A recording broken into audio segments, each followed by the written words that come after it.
saludo a todos nuestros oyentes. Bienvenidos a Female Empowerment de podcast. Queremos presentarles a nuestra tremenda invitada hoy, a Vanessa Kaiser. Muy bienvenida, Vanessa. Muchas gracias por estar acá, por aceptar esta invitación.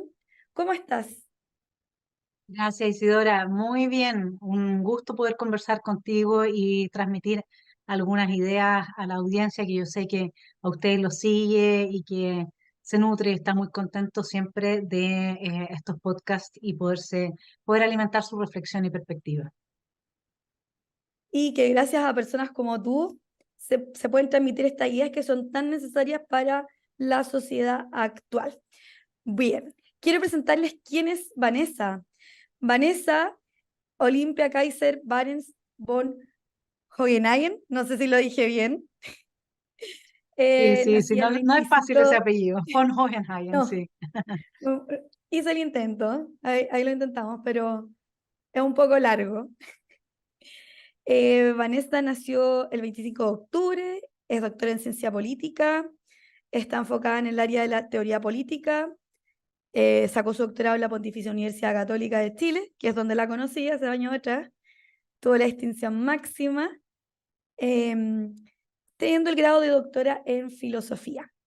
También es magíster en ciencia política en la Universidad de Chile, em, también es magíster en filosofía, es periodista, y podríamos decir un montón de otros títulos y un montón de otras cosas, pero queremos destacar algunas cosas de Vanessa, que por ejemplo estuvo directora de la cátedra de Hannah Arendt en una universidad de Chile, que se llama la Universidad Autónoma, para quienes nos escuchan desde el extranjero. Ha sido una destacada columnista de distintas redes en Internet, particularmente en el diario El Libero, un diario que transmite las ideas de la libertad. Vanessa también es académica, fue directora de la cátedra Hannah Arendt y además se ha dedicado a la docencia, a la investigación. Ha sido una persona que transmite las ideas de la libertad como columnista y en diferentes espacios en donde ayuda a transmitir el mensaje que tanto necesita nuestra sociedad actual. Además, es autora de diferentes artículos y libros y que espero nos cuente un poquito más sobre esto último. Así que bienvenida, Vanessa. Yo hice un breve resumen, no sé si tú nos quieres contar algo más de ti, algo más que nuestros oyentes quieran saber de ti. Bueno, tengo a tres hijos que viven en Alemania, en München específicamente. Así es que el año pasado viví en Alemania todo el año. Yo sé que parte de tus oyentes viven allá, son alemanes. Así es que tengo una cercanía muy importante. Alemania se transformó en el país que eligieron mis hijos para vivir. Y bueno, los extraño. Así que hablar hacia Alemania también me conecta con ellos de alguna forma, que ya iré ahora en diciembre y estaré un mes y medio en Alemania para pasar con ellos la Navidad, que es el momento más importante para un cristiano, y yo soy cristiana, y bueno, el Año Nuevo, que también es importante poder celebrar. Muy bien, muchas gracias, Vanessa. Qué buen dato y bueno, una pregunta que no le incluimos, el tema de las cosas más personales, así que gracias por compartirlo, compartir esto de tus hijos, que también, bueno, compartes mucho sobre el mayor, me parece. Has compartido mucho que también es un gran pensador y es algo de familia, parece, de, de, de- de que son muy influyentes en el pensamiento, en la reflexión, en fin. Bueno, pero Vanessa, ahora queremos saber qué estás haciendo hoy o qué recientemente has hecho y nos quieras contar, para que sigas inspirando a más mujeres. Bueno, en realidad de lo que se trata la vida es de tomar conciencia. Y como me dediqué 15 años a estudiar el totalitarismo, a estudiar la destrucción de las libertades individuales y de los derechos de las personas, he dedicado la verdad mi vida completa a eso, a entender cómo es posible que en un país de inspiración cristiana como Alemania en algún momento se instalara el fascismo, cómo es posible que tuviésemos comunismo en la Unión Soviética, la mitad de Alemania bajo ese esquema, ¿Qué pasa? Que la Alemania comunista ocupada por la Unión Soviética se llamaba República Democrática, ¿no? Este oxímoron permanente, este engaño que no encuentra ningún límite, desde el cual se manipula a mucha gente con buena fe, buena voluntad, y que termina en un gran sufrimiento, una gran miseria espiritual. Hoy día están avanzando, la nueva izquierda ha hecho un trabajo de joyería para avanzar sus banderas, que son esencialmente la destrucción de la democracia constitucional, la destrucción de las repúblicas occidentales, la destrucción de los estados-nación, la destrucción de nuestra relación con nuestro propio cuerpo. Es decir, la deconstrucción está avanzando, la emancipación, el gran emancipador. Y creo que la gente no tiene conciencia. Me parece que hay una manipulación desde la psicopolítica, que los sectores demócratas, los sectores que amamos la libertad, que respetamos y tenemos esta inspiración de respetar las distintas visiones y opiniones que hay en una sociedad diversa, no nos hemos hecho cargo de que aquí hay una intención desde la psicopolítica de manipular a las personas, de usar sus buenas intenciones en contra de sí mismas. Y entonces lo que yo estoy haciendo ahora es escribir un libro que se llama La Nueva Izquierda, lo que cree, lo que dice y lo que hace, porque me parece que nadie en el espectro político en general, salvo esos llamados extrema derecha, está reaccionando y está entendiendo qué es lo que hay en juego hoy día en la deconstrucción de nuestra relación con la democracia, con el Estado-Nación, con el planeta, desde el ecocentrismo y con la familia y con nosotros mismos. Muy bien, muchas gracias, Vanessa. Qué interesante el libro que estás escribiendo. Esperamos que salga pronto para leerlo y también nos ayuda a formarnos, instruirnos y vencer esa ignorancia que tanto ha estado presente en los últimos años. Bueno, lo hemos visto en los distintos acontecimientos que hemos tenido en nuestro país, en el ámbito político particularmente. Eh, y respecto a esto mismo, Vanessa, a este deseo de querer compartir tus ideas que no son tuyas, sino que es un pensamiento que tiene mucho sentido común, ¿en qué momento decidiste comenzar a hacerlo público? ¿Qué fue lo que a ti te motivó específicamente? El golpe de Estado del 18 de octubre de 2019, dado por la extrema izquierda en alianza con el crimen organizado, lo que se llamó la primera línea, fue un golpe para muchos de nosotros chilenos en el corazón, porque destruyeron nuestras ciudades, quemaron las iglesias, se hicieron una serie de actos de porno terrorismo, se obligaba y humillaba a la gente a bailar en las calles, al más estilo puro estilo fascista, el que no baila no pasa. Eh, Cuando tú ves que en tu sociedad hay jóvenes dispuestos a humillar a pobres ancianos, bajarlos del auto, para que se pongan a bailar, para que puedan llegar a su lugar de destino, que puede ser un médico, que los está esperando la hora que llevan meses en una fila de espera, que acá no se termina nunca. Y esos jóvenes, esas nuevas generaciones, no tienen ninguna formación en democracia, pero sí te exigen que si ellos se creen cabra, se crean cebra, tú los trates como cabra y como cebra. Eso sí, de un narcisismo, un despotismo. Y entonces, ¿qué se le ocurre a la élite política de nuestro país? Entregar nuestra Carta Magna, aquello que constituye la división entre vivir en libertad y en democracia y vivir en una narcodictadura como la que está en Venezuela. El primero en celebrar los acontecimientos, el golpe de Estado del 18 de octubre fue Maduro. La mano de Maduro dejó su huella en Ujú. el informe que hizo la ANI y el Centro de Inteligencia del Ejército, donde se hablaba de 600 agentes clandestinos bolivarianos que venían de Venezuela a hacer este atentado a la democracia en nuestro país. Entonces, lo que yo hice en ese momento, como se plebiscitó, digamos, si es que la gente quería una nueva constitución o no, y la verdad es que todo esto fue una fiebre del mundo de los medios, la élite se puso de acuerdo, la gente cayó en la trampa. La gente cayó en la trampa porque si tú analizas las encuestas desde que existen, desde el retorno de la democracia hasta mayo de 2019, del año que se dio un golpe de Estado en nuestro país, nadie, o sea, ni siquiera un 3% de la gente quería una reforma constitucional.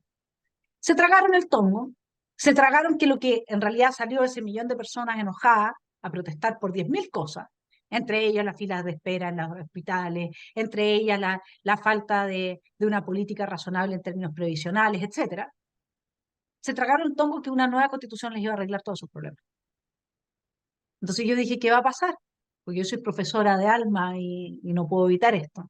La gente va a ir a votar sin haber leído la constitución de 2005, porque yo conozco a mi gente, no les gusta leer, y menos un texto tan árido como ese, ¿no?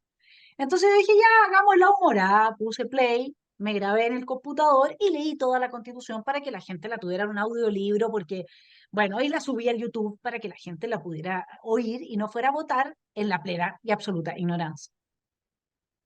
Y resulta que la visualización de la lectura de esa Constitución hizo que mi hijo menor me dijera, mamá, usted es youtuber. Y yo le dijera, no hay ni una posibilidad que yo sea youtuber, porque no me gusta exponerme públicamente. No, mamita, es que usted es youtuber, entiéndalo. Y como usted nunca va a poder tener un jefe, porque es libertaria, entonces o se decide a ir por este camino, porque usted leyó el texto más fome del mundo y tuvo 20.000 visitas. Eso no es razonable, me dice. O sea, imagínese cuando está haciendo cosas entretenidas. Bueno, y tanto me insistió él y me insistieron mis otros hijos y qué sé yo, y yo estaba sin trabajo y porque tú sabes que esto de tener espíritu libertario y no hacerle la genuflexión a nadie es un problema. Entonces, y necesito mantener mi independencia intelectual y espiritual. Entonces dije, ya, pero este niñito quería ser director de cine.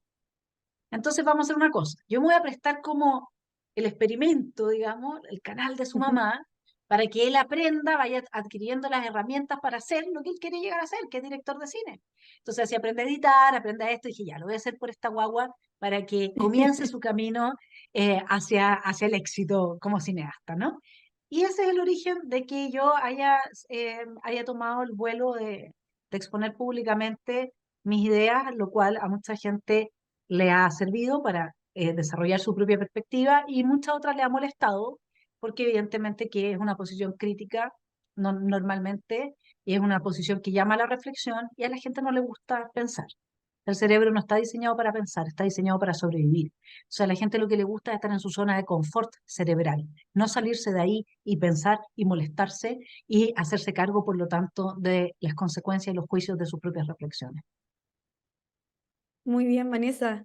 Excelente lo que nos cuentas, porque es uno de los frutos positivos que tuvo el octubrismo, que tú ahora seas una persona de opinión pública, una gran comunicadora, y qué mejor que involucrar también a tu familia, que son tus niños. Una, una cosa respecto a esto, que lo explicaste tan bien, tan resumidamente, y es la primera invitada que habla de este punto, porque claramente hay una relación, un vínculo, pero me encanta la claridad con la que lo expones, sin miedo, hablar que esto fue un golpe de Estado, que fue algo preparado, que fue algo organizado, que hubo influencia del exterior, perdón, porque esto se transmite a Europa. Y tengo una anécdota que después de la pandemia, que el año habrá sido 2021, fue que viajé a Alemania, donde viven tus hijos, especialmente ahí, y le pido a una persona, fui a un pueblito pequeñito ahí, a Markel, el pueblo de Ratzinger, del Papa Benedicto XVI, y le pido a una persona, fui sola, que me saca una foto. Dicen, ¿de dónde eres? No, soy de Chile, qué sé yo. Y lo primero que me dicen, donde es Boric, em, donde hicieron la violación a los derechos humanos para octubre del 2019. Y yo, ¿de qué me estás hablando? O sea, oye, qué bien, qué buen presidente tienen, en fin. Era un matrimonio de dos personas mayores, no sé, habrán tenido 70 años, que estaban recorriendo ahí alrededor de la frontera de los Alpes suizos con Alemania en bicicleta, y tenían una visión de Chile tan idealista, tan perfecta, que era totalmente distinto a la realidad.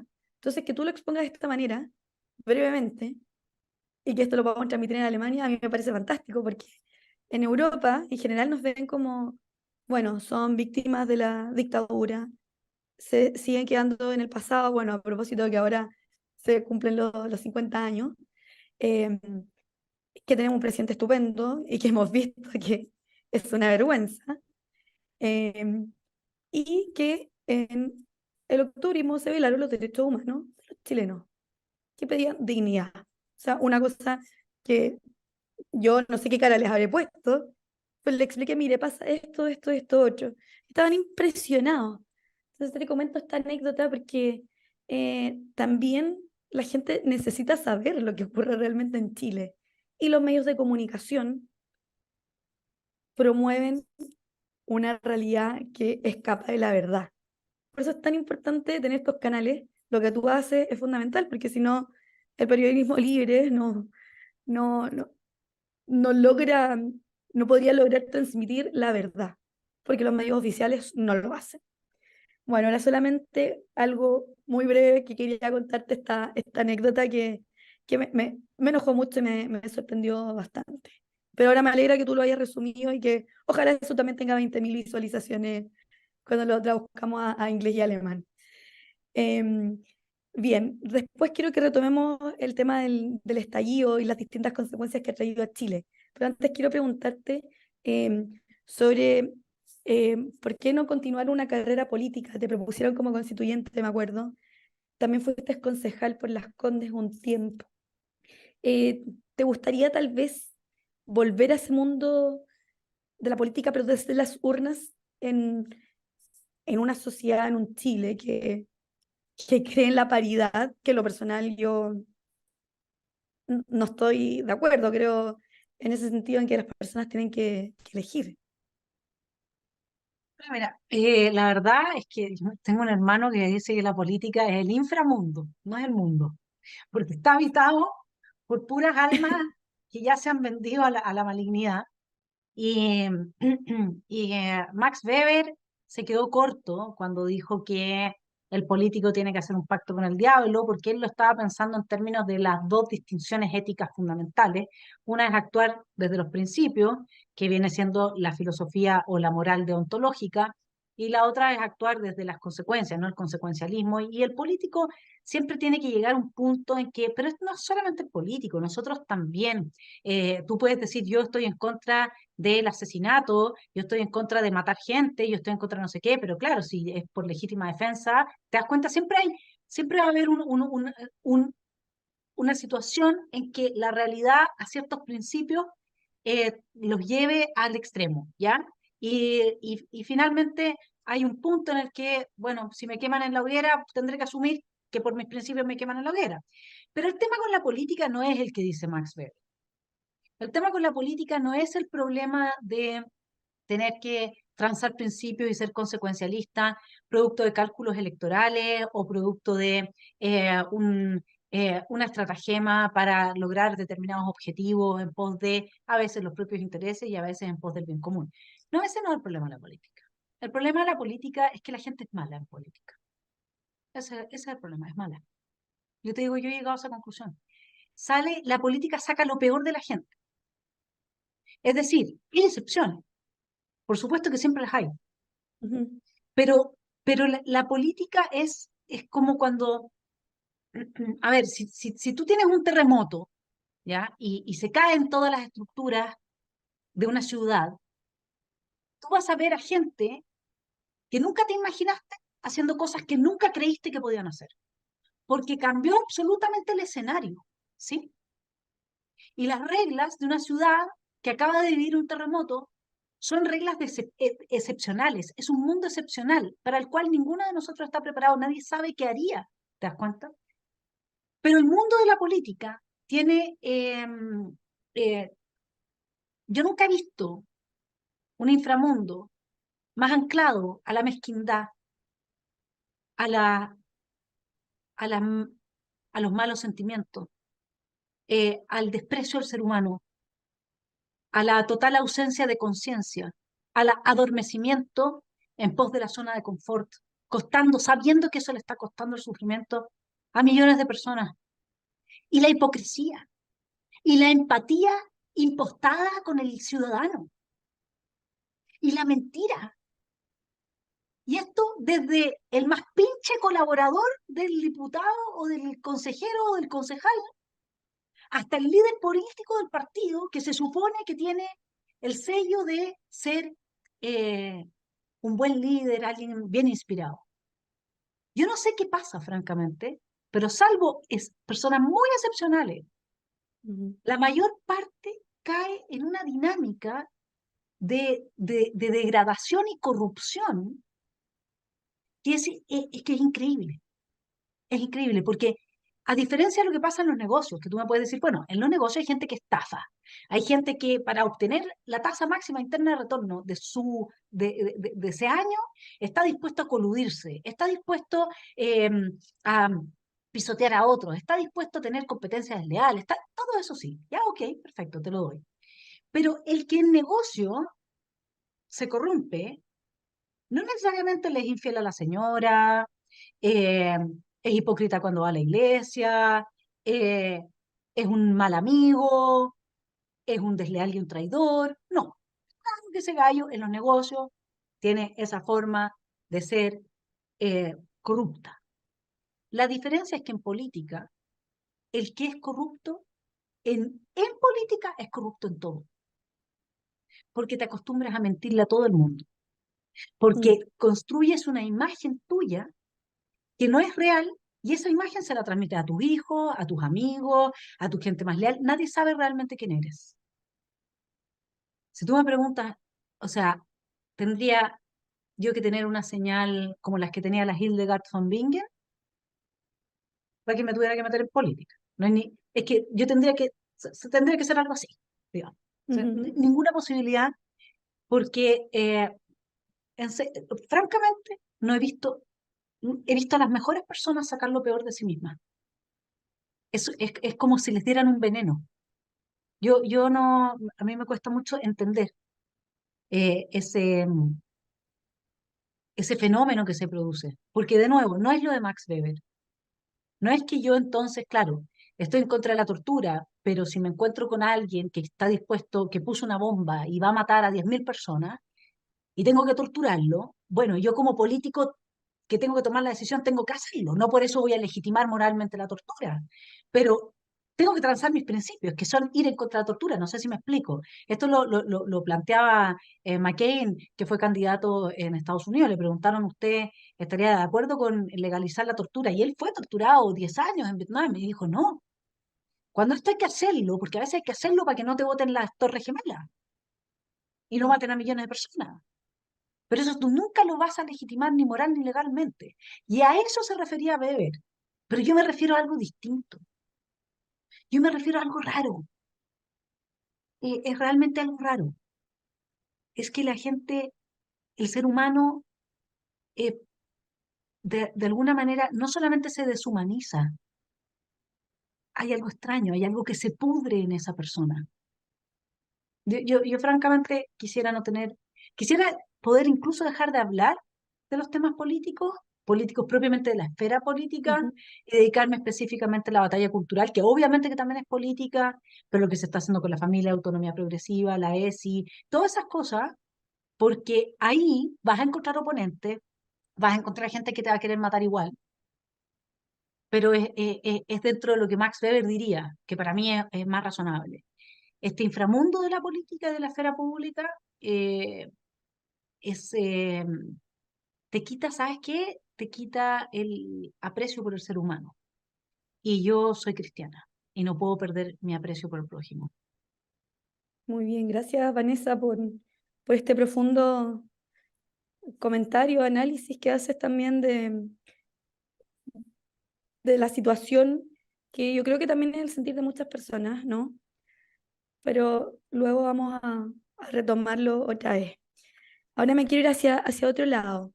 Tú eres académica, que para mí es algo fundamental. La academia, la formación, la educación, es clave para aportar en el cambio cultural y dar esta batalla cultural, como bien tú decías? ¿De qué manera crees tú que los docentes pueden influir en el pensamiento crítico de sus estudiantes? Entendido filosóficamente. Sí, yo creo que hoy día no tienen ninguna capacidad de influir.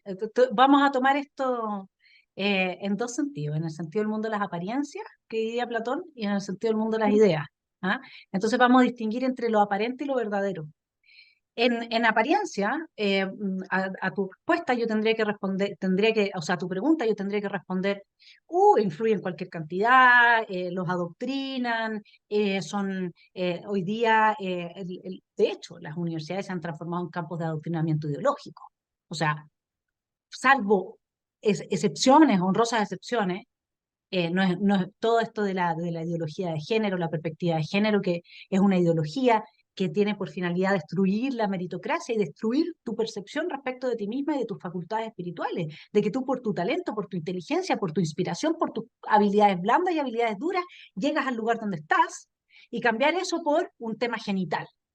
Es decir, que no depende de ti a menos que vayas y te operes y te construyas algo o te saques algo. Es la degradación absoluta del ser humano y esto se está imponiendo como una ideología a nivel planetario, digamos, pero sobre todo en la cultura cristiana occidental. Y por lo tanto, yo podría decirte, claro, los profesores en la universidad, en la escuela, son los que manejan y construyen las mentes, por lo tanto, tendrían hipotéticamente una gran influencia sobre el pensamiento crítico de sus estudiantes. Pero lo que pasa es que los profesores no saben pensar, no saben pensar. Entonces no pueden ayudar a pensar, porque a pensar tú no enseñas. O sea, de hecho yo siempre decía a mi estudiante, yo no le voy a enseñar nada, yo no soy quien para enseñar nada. Yo voy a hacer una clase como la hace un profesor de gimnasia. El profesor de gimnasia detona tus capacidades físicas. No es que el profesor de gimnasia te construya un músculo o una musculatura o un cuerpo adecuado para correr la maratón, que eso vendría a ser enseñar a pensar. No, él detona en ti una fortaleza al entrenarte que te permite correr la maratón. Pensar es lo mismo. Cada uno de nosotros tiene el potencial para pensar, pero hay que activarlo. Hay que activarlo. No es enseñar a pensar, es activar el potencial para el pensamiento y la reflexión que cada ser humano, por ser agente moral y tener capacidad de libre arbitrio, que sin pensamiento crítico, crítico significa desarmar, significa que yo te digo, eh, empresario, y si tú eres de izquierda vas a pensar explotador. Bueno, eso no lo estás pensando, eso está unido. Si yo te digo patriarcado, mujer oprimida, hombre opresor. Si yo te digo rubia, tonta. Si yo te digo hombre blanco, supremacista. Bueno, ese tipo de anclaje, ¿ya? Que lo saben hacer muy bien la vanguardia gramsciana, que es que tú piensas en una palabra e inmediatamente la asocias con otra. El pensamiento crítico significa disociar esa asociación. Es disonancia cognitiva pura y dura, y por eso a la gente le cuesta mucho empezar, cuando detona esta capacidad, les cuesta mucho. Pero una vez que ya lograste activar esa habilidad espiritual, tienes una persona, un agente moral, una persona consciente, y por lo tanto, ese es el trabajo que debiéramos de hacer los académicos. Para eso usar distintos autores, por supuesto, pero eso es activar la facultad de cada quien de pensar según sí mismo. Ese es un ciudadano para la democracia. No es estarles lavando el cerebro. Porque todo lo que hoy día se plantea como pensamiento crítico, desde Paulo Freire en adelante, el gran Ujú. gestor de la destrucción de nuestra educación, es mentira, es un adoctrinamiento, no es pensamiento crítico. De partida, y con esto cierro, quien piensa críticamente es un individuo que se queda solo. Y eso desde Hannah Arendt funciona así. Fíjate por qué. Porque ninguna persona tiene la misma historia que otra persona. Ninguna persona tiene las mismas vivencias ni puede estar en el mismo lugar de la otra persona. Ahora tú ahí sentada, nadie se puede sentar donde estás tú porque estás tú. Por lo tanto, desde ahí, solo tú tienes esa perspectiva del mundo. Y si tú piensas desde ti misma, no va a haber otro pensamiento igual. No existe, te quedas sola. Luego, puedes llegar a conclusiones y a juicios a las que llegan otras personas desde sus propias reflexiones y de ahí tener una estrategia para hacer las transformaciones que a ti te parecen son necesarias en el mundo, ¿no es cierto?, en pos del bien, ¿ok? Pero quien reflexiona verdaderamente siempre se queda solo. Luego viene el juicio y a partir del juicio puedes encontrar a personas que han llegado a las mismas conclusiones y armar una comunidad en pos de un objetivo, una comunidad política. Pero eso es fundamental. Por eso es que te digo, en las apariencias enseñan pensamiento crítico, pero la verdad es que ni siquiera ellos saben pensar. Muy bien, muchas gracias, Vanessa. Em, es directo lo que dice, pero con la precisión que necesitamos escuchar las cosas.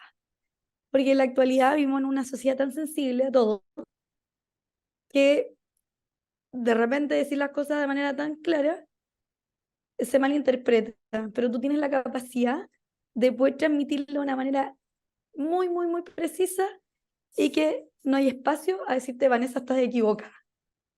O no quiero acoger tu consejo al menos. Bien, ahora quiero que volvamos un poquito atrás. Bueno, la pregunta que viene ahora era ¿de qué manera tú podrías analizar la situación política de Chile?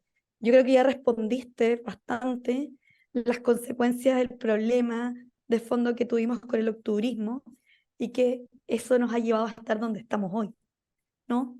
Pero me gustaría saber tu opinión con la situación de Chile actual. Ahora estamos en un nuevo proceso constituyente. Em, y también, si nos puedes comentar cuál crees tú que podría ser el rol de las mujeres hoy. Y te vuelvo a preguntar el tema de la paridad, en donde tenemos una casta política que quiere involucrar a las mujeres por paridad. Lo que a mí me parece, a mí me hace sentir mal. O sea, si el día de mañana yo quisiera ir de candidata y gano por paridad, yo te prometo que no lo aceptaría. O sea, lo encuentro primero antidemocrático. Segundo, no se está respetando la libertad de elección del otro, entonces es algo un poco dictatorial desde mi punto de vista. Entonces me gustaría y que nos responda a estas dos cositas. Mira, el tema de la paridad, si la pregunta es si es una paridad de entrada o de salida, ¿ya? Si tú vas a meter la mano en la urna, eso es antidemocrático y no solamente funciona en pos de la incorporación de mujeres, sino de todo tipo de minorías hoy en día y se va avanzando hacia allá. Ujú. A ver, cae el muro de Berlín, se hace añicos la Unión Soviética, China en ese momento está en una posición económica y o sea, geopolítica muy debilitada, y entonces se juntan los perdedores de la Guerra Fría y dicen, bueno, nos ganaron. Es cosa de tomar a Fukuyama, ¿no es cierto?, el fin de la historia. Ganó el capitalismo, ganó el libre mercado, ganó la democracia constitucional. ¿Cómo la destruimos? ¿Cómo le damos vuelta a esta derrota? Y es en ese contexto que hay que ver el tema de la perspectiva de género. Porque la Ujú. perspectiva de género lo que hace efectivamente, como tú decías, y sí, es destruir la democracia. Cuando es la mano en la urna, es decir, cuando ya se ha votado, porque no solamente significa poner a alguien que no fue votado o elegida por la mayoría, a pesar de que nosotros tenemos un sistema de Hunt, así que también hay arrastre, entonces es un poco más complejo, pero significa quedémonos con los principios, no con su aplicación pragmática, porque se complejiza según el sistema electoral que sea el marco en que se aplica. Pero significa también que si yo quiero ser representada como mujer por un hombre, mi voto vale menos que el de una mujer que quiere ser representada por una mujer. O sea, yo valgo menos por querer ponerle la ficha a un hombre en una situación, te invento, en que lo que necesitamos en el poder político sean personas con grandes capacidades médicas, y yo quiero que un médico hombre, y no la mujer que es ingeniera civil, me represente, porque yo creo que el problema que necesitamos resolver tiene que ver con medicina, ¿sí? Ujú. Y él va a saber más que una mujer que es ingeniero civil. Bueno, mi voto vale menos que el de la mujer que elige a su compañera por un tema genital. Y esto es algo que es súper importante también, porque tú, what is a woman, está claro que hoy día además ya nos deconstruyeron la categoría de mujer, entonces ahora incluso hablan de personas menstruantes. Si eso no es totalitarismo y es de vestir de todo tipo de dignidad a un ser humano, entonces yo no sé en qué están. Pero estos son los condicionamientos que van llevando a las sociedades hacia un régimen totalitario. Es decir, Ya no eres persona, tú ya no eres la Isidora, no eres la mujer inteligente, que tiene una conversación, que vale por sus talentos, que vale por sus capacidades de entregar, por su empatía, por sus habilidades. No, tú ahora déjame ver entre las piernas qué es lo que tienes y según eso lo que te toca. A mí no me pueden decir que eso implica una mejora civilizatoria, porque ese es un claro retroceso en el modo en que nos vinculamos con los demás y conmigo mismo. Y tiene dos efectos fundamentales en las sociedades democráticas, constitucionales, que afirman el libre mercado. Es decir, en los enemigos de esta nueva izquierda, aliada con la vieja izquierda, que han decidido desde los organismos internacionales imponernos su ideología de género, imponernos su modelo educativo, imponernos una ciudadanía universal. Todo eso está en la Agenda 2030 que Ujú. ellos promueven y que han firmado prácticamente todos los países. Por idiotas, digamos, ¿no? Porque quieren ceder su soberanía. O porque quizás ya se vendieron. Quizás hay gente muy poderosa, ¿ah? Como señores que hablan del Great Reset, o qué sé yo, que están pagándole a estos políticos. Pero en todo caso, a los ciudadanos bien no nos va a venir todo esto. Hay dos consecuencias fundamentales para la destrucción de la cultura cristiano occidental en el asunto de transformar a un ser humano en un mero cuerpo. Es decir, evaluar todos los aspectos con los que ese ser humano se vincula al mundo desde su genitalidad. Punto uno, se acaba la meritocracia. Lo que yo tengo, a mí me pusieron ahí según si tengo tales o cuales genitales. Soy cuerpo, soy mero cuerpo. El feminismo transformador de la nueva izquierda habla de las cuerpas que se acuerpan. Ya no hay seres humanos, ya no hay nombres, ya no hay singularidad. Las personas menstruantes, de eso habla. Eres un mero cuerpo, ¿sí? Se acaba la meritocracia, entonces, ¿qué sentido tiene ir a la universidad? ¿Qué sentido tiene estudiar? ¿Qué sentido tiene saber? ¿Qué sentido tiene? Es la destrucción del mundo común completa. Termina siendo manipulado por los que están en la cúspide del poder. Pero además, donde no hay meritocracia, no puedo darle legitimidad a mi propiedad, ¿cierto? Porque lo que yo tengo, no lo tengo por mi esfuerzo, no lo tengo por mis estudios, no lo tengo por mi talento, lo tengo por mi condición de nacimiento. Es decir, lo que yo tengo, no lo merezco. No puedo decir es mío y dar razones. Entonces puede llegar cualquier persona a decirme, vieja, no tenga nada. ¿Cuál era el objetivo de Marx? Abolir la propiedad privada. Tú destruyes la meritocracia y destruyes la propiedad privada, porque ya no tienes cómo legitimar que esa persona tenga lo que tenga. Y por eso existe en la ONU esta frase, no tendrás nada y serás feliz. Porque quieren destruir la propiedad privada. Y esto lo hacen manipulando a las mujeres e introduciendo esta perspectiva de género no solamente en la política, sino que ahora condicionaron, por ejemplo, la entrega de un crédito a Chile según si todos los directorios de las empresas incorporan mujeres. Esto está impulsado desde afuera. Y es parte de la ideología de extrema izquierda encubierta de buenos propósitos que quiere destruir los fundamentos de nuestra sociedad. Y si alguien no me cree en lo que le estoy diciendo, entonces tiene que ir a Rousseau y leer el origen de la desigualdad de los hombres y entender que para Rousseau el origen de la desigualdad es una facultad mental, que es el autoperfeccionamiento. Esa facultad mental es la que tú suprimes cuando suprimes la meritocracia, es decir, el premio a aquel que se esfuerza y entrega lo mejor de sí a la sociedad. Bien, muchas gracias, Vanessa. Y también quiero preguntarte sobre cómo ves en general el proceso constituyente que nuevamente estamos viviendo en Chile. Algo que tú ya dejaste claro que no quería, bueno, muchos éramos los que no lo queríamos, que no lo queremos en realidad. Em, ¿Cuál es tu opinión de lo que está ocurriendo hoy? Se ve que es un proceso más ordenado que el anterior. Sin embargo, todavía hay cosas que a mí me parecen innecesarias, pero bueno, queremos saber tu opinión. Cuéntanos. Bueno, esta opinión la estamos emitiendo un par de semanas antes de que el programa salga, así que para que nuestros auditores tengan claro que si entre medio, entre que grabamos esta entrevista y sale el programa, pasa algo muy impactante y yo no lo menciono, es porque hay un desfase entre la entrevista y la publicación de la entrevista, ¿ok? Eso es súper Eso. importante que lo tengan claro y por lo tanto voy a tratar de mantenerme en un plano de una evaluación de este proceso político-histórica, ¿sí? ¿Qué es lo que detona este proceso? La existencia de una extrema izquierda que no está dispuesta a jugar las reglas democráticas de la alternancia en el poder. Nosotros en Chile tenemos una extrema izquierda que está dispuesta a quemar el país de Arica a Punta Arenas antes que aceptar que la derecha gobierne. ¿Sí?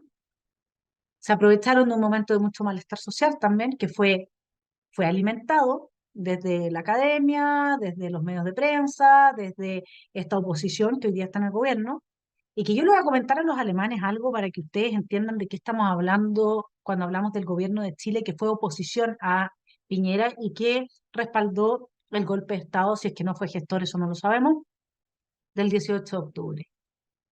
Mi estimado oyente, quienes hoy día están en el poder son personas que se han negado a legislar todas las materias que le ponen un límite al crimen organizado, al narcoterrorismo.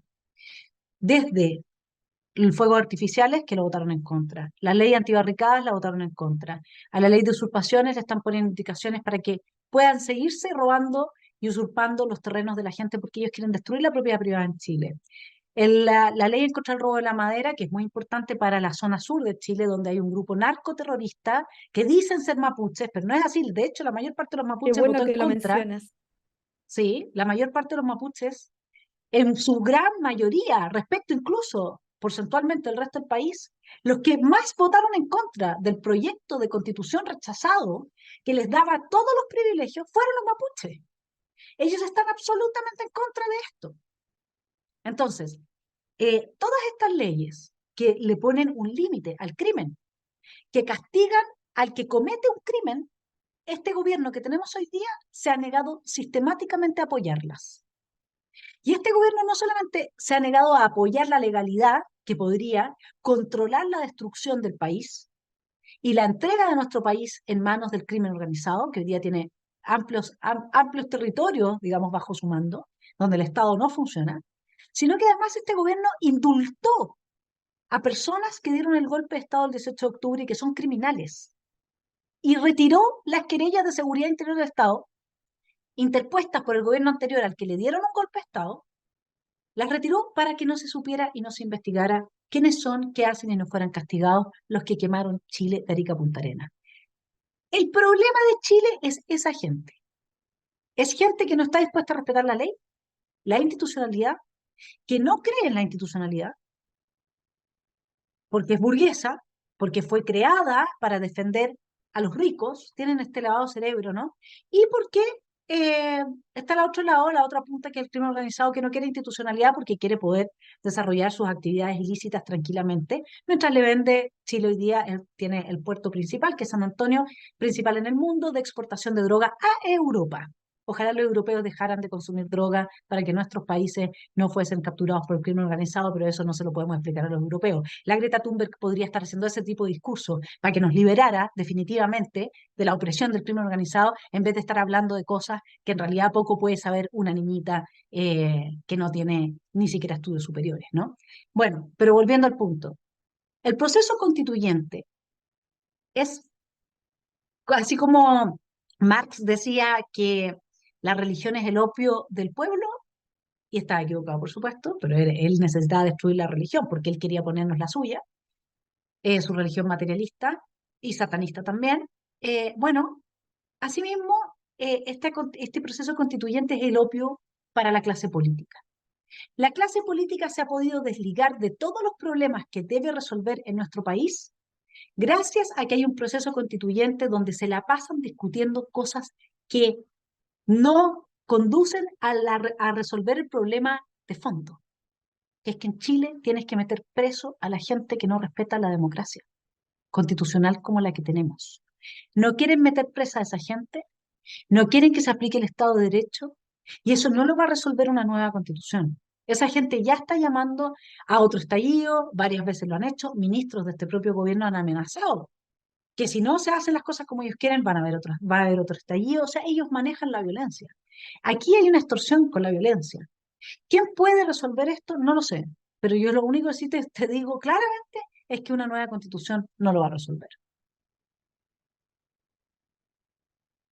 Muchas gracias, Vanessa, y gracias por tu valentía de mencionarlo, de que la última frase me quedo con eso, de que una nueva constitución nos va a resolver todos los problemas que tenemos, los problemas por los que reclamaron, los supuestos problemas por los que se inicia el estallido delictual, en fin. No hay claridad de eso y creo que las personas no tienen la conciencia de lo que estás diciendo, así que vamos a sacar especialmente un extracto de lo que acabas de decir para compartirlo, porque me encanta cómo sintetizas todo de una manera tan clara que básicamente a prueba de tonto y el que no quiere entender, bueno, qué pena, ¿no? Qué lamentable. Bien, vamos a una pregunta que está relacionada también con lo que ya has mencionado. Es tu opinión, Vanessa, sobre el feminismo o los feminismos de lo que se habla también actualmente. Bueno, como tú bien lo mencionaste, yo soy una persona que su formación está anclada a la estirpe arendtiana, digamos, ¿no? De Hannah Arendt. Tengo un valor, le doy un valor extremo a la vida de las personas, a su singularidad, a que cada uno de nosotros efectivamente es único e irrepetible. No ha habido antes del nacimiento de la Isidora ninguna persona como la Isidora. Y el día que la Isidora nos deje, no van a ser nadie como la Isidora. Por lo tanto, cada uno de nosotros en esta condición que implica un gran trabajo, el de pensar por sí mismo, el de aportar desde sí mismo, tiene una singularidad que tiene que nutrir y desplegar en el mundo para que el mundo se enriquezca desde esa singularidad. Entonces, para mí esto de ponerse etiquetas, yo fíjate que soy feminista. ¿Qué significa eso?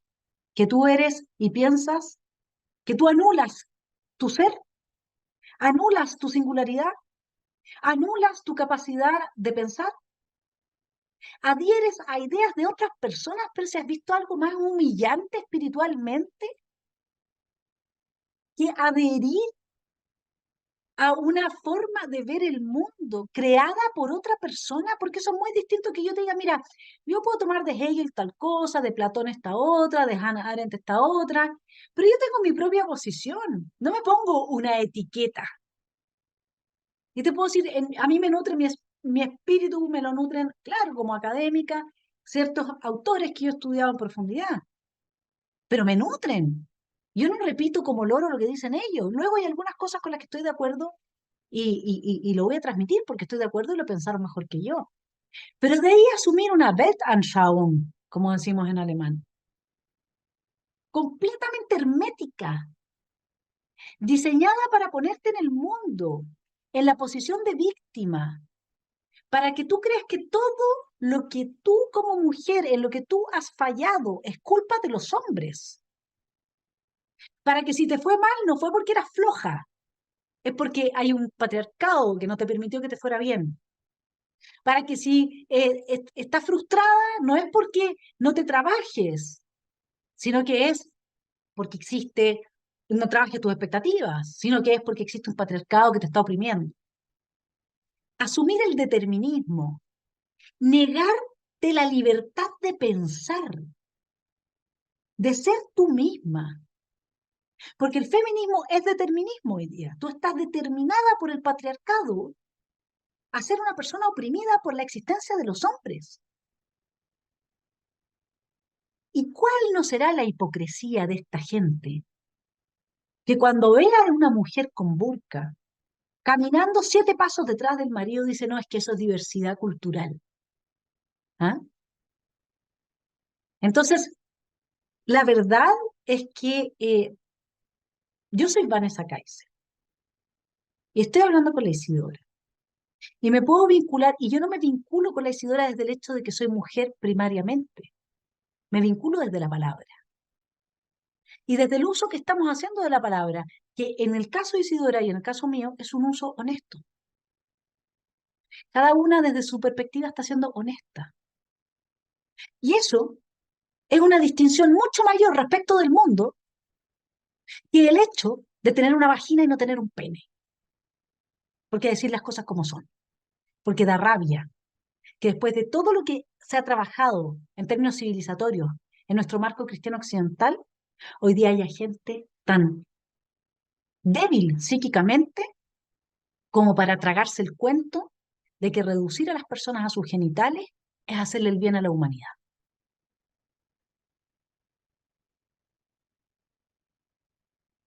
Muchas gracias, Vanessa, por tener esta capacidad de síntesis que me encanta, que quiero sacar un extracto de todo lo que dice para que la gente siga escuchándolo. Em, y bueno, vamos con nuestra última pregunta. Es que, ¿qué consejo podrías darle tú a las mujeres que buscan seguir una carrera exitosa en este mundo de los youtubers, pero en la opinión pública? Porque bueno, este podcast es especialmente para promover a mujeres líderes, influyentes como tú, y que inspiren a más mujeres a que se atrevan a seguir influyendo en la sociedad, pero desde su feminidad, desde quiénes son ellas, no por las determinaciones que la dictadura relativista nos propone. Bueno, lo que uno tiene que, esencialmente, esto es un rol de comunicación, ¿no? Y la pregunta es, ¿qué quieres comunicar? Primero, ¿qué quieres comunicar? Pero antes de llegar a esa pregunta, tienes que preguntarte por qué quieres comunicar. ¿Por qué quieres comunicar? ¿Qué quieres comunicar? ¿Y para qué quieres comunicar? El por qué dice relación con la lucha entre el bien y el mal, con el abrazo de una causa. Y si uno no sabe, dentro del mapa espiritual, en qué posición está, no tiene nada que hacer comunicando nada. Mejor que se dedique a cuidar ancianos, a hacer otro tipo de labores, a desarrollarse profesionalmente en la empresa, a, eh, no sé, ser profesor en un kinder, no tengo idea. Cualquier otra cosa, digamos, que son todas labores maravillosas y todas tienen un gran aporte para la sociedad. Ser ingeniero, no sé, cualquiera, pero no comunicadora. Porque no importa cuando tú eres ingeniero, si tú eres una persona que en el plano espiritual está ubicado en una zona gris o está en el tercer círculo del infierno. Eso no importa.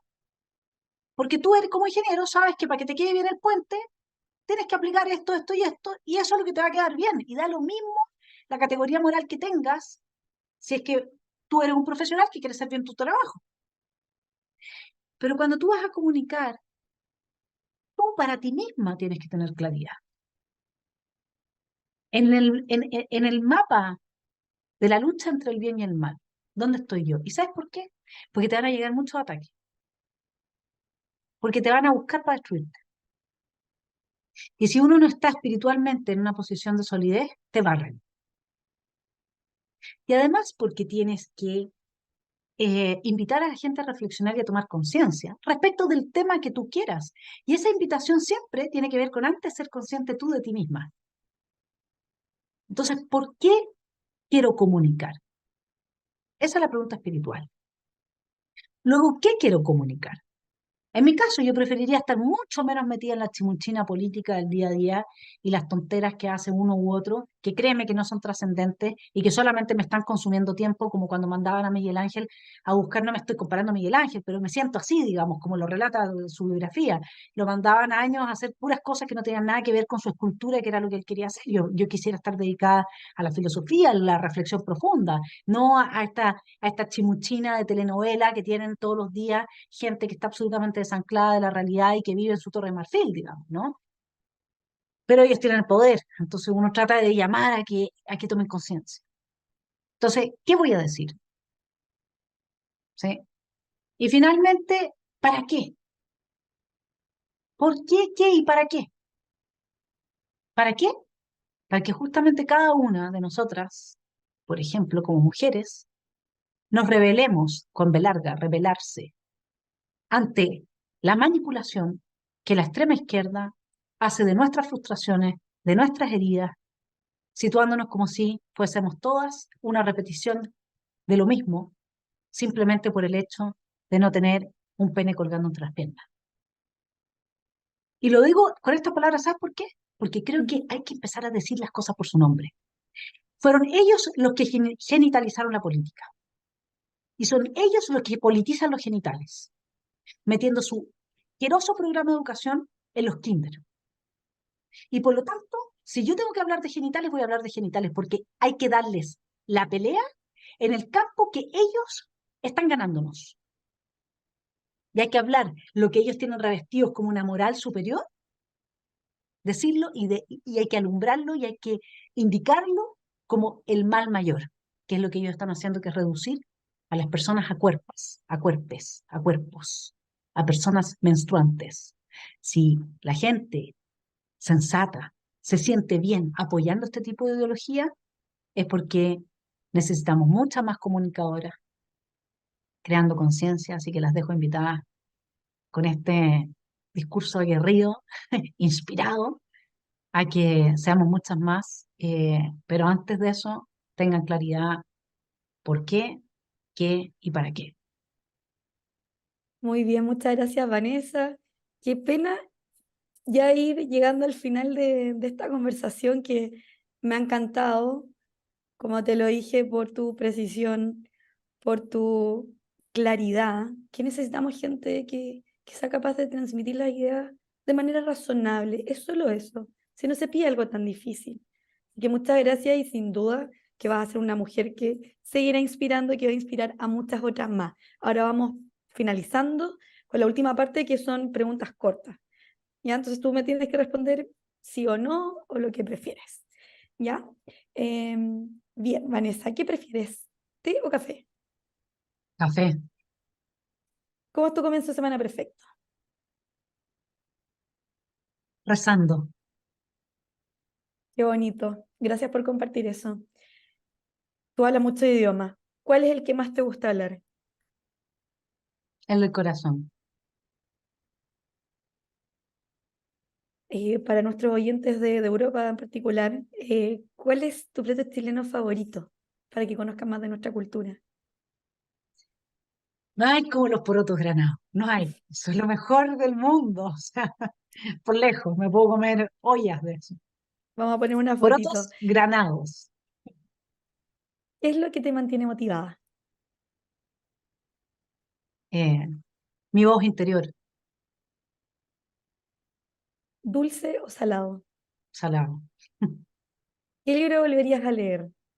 Yo acá Sí, quiero comentar algo. Yo quiero decir algo que nos faltó. Tú lanzaste un libro y yo creo que has hecho una relectura de ese libro. Yo fui a tu lanzamiento. ¿Por qué deberíamos leer tu libro, Vanessa? bueno, está muy inspirado en el espíritu en el que tú has hecho esta entrevista, porque sí, pues las mujeres tenemos heridas, ¿ya? Y entonces viene la extrema izquierda y usa esas heridas a favor de sus propósitos políticos, lo de siempre. Todas las heridas que hay en una sociedad, la extrema izquierda las manipula, las reviste, las polemiza. Carl Schmitt son fascistas. Bueno, Marx es el padre y madre del estalinismo y del fascismo. Eso es así.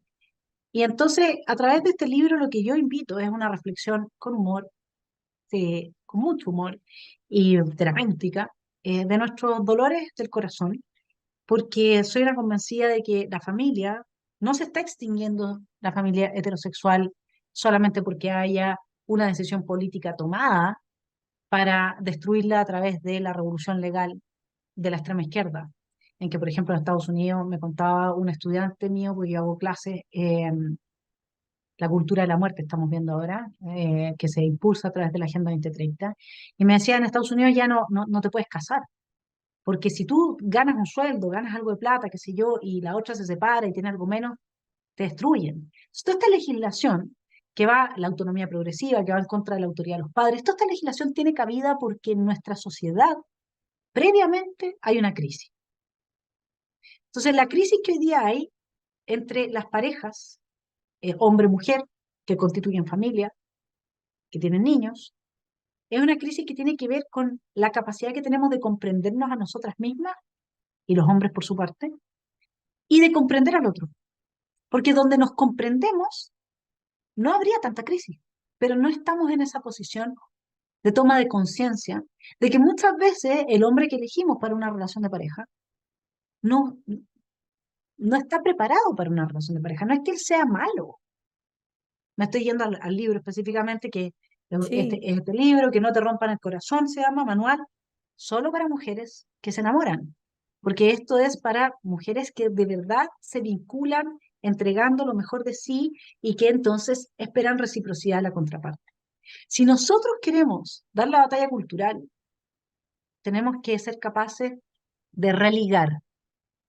O sea, esa es la definición de religión, ¿no es cierto? ujú, Religar los lazos. La religión tenía ese objetivo, que constituyéramos una comunidad con lazos fuertes que nos permitan apoyarnos en nuestra singular diversidad unos a otros, sin perder nuestro propio pensamiento, reflexión y nuestro ser.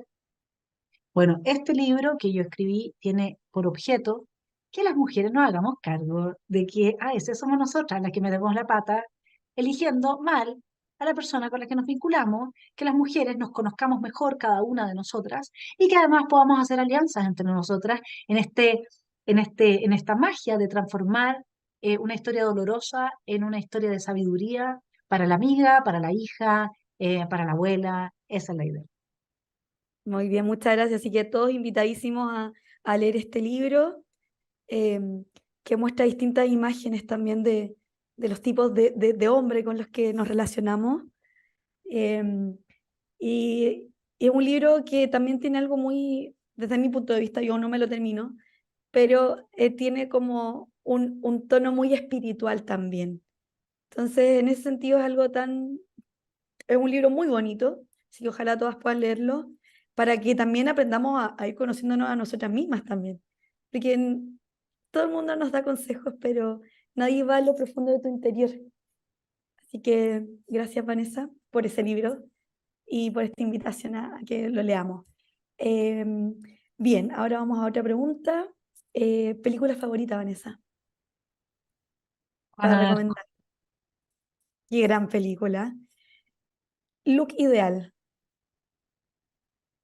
ay, ser uno mismo nomás. Yo creo que eh, es un, el look tiene que ver con la relación que tú tienes contigo mismo. Y Sí, si tú te muestra mucho de quieres, lo que expresamos. sí, y si tú te quieres con tus arrugas, te quieres con tus gestos, te quieres libre, te quieres sonriente, te quieres transparente, te quieres a ti, quieres que tu ser, que tu cuerpo sea la manifestación de ese ser tuyo, ¿no? Eh, por eso, y también tu ser es lo que tu cuerpo percibe, es lo que nuestra conexión al mundo que está ahí, ¿no?